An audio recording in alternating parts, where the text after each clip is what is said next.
So, welcome back to my Tawa-Tawa channel. So, maayong gabi di sa tanan mo bago ta magsugo. Ako sa din ng gilimpiyon ng lababo bago ta magluto og paning hapon. So, after na to mahugasan ng mga plato, ato nang i-prepare ang atong mga lutoon para sa dinner.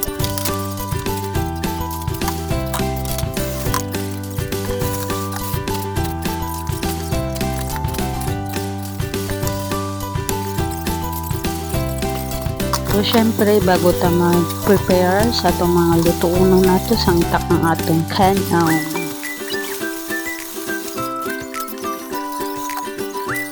So, after na to gitak ang kanon, atong gibalikan ang beef para i-marinate while gatak ang dadara o chicken, may pabukalan kay kailangan mo siya pabukalan para mawala ang lansa.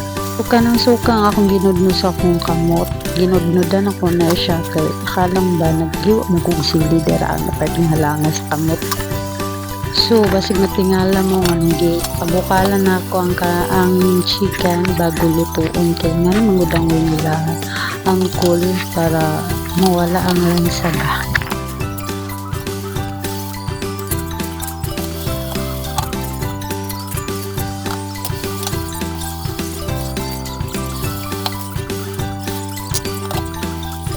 Dira nakuha na dito mga serving plate o ato na din ang gipang-flex nga itong mga gipang-hiwa-hiwa.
Di ay ako nang gipaspasan o hikay kay gutom naman gud.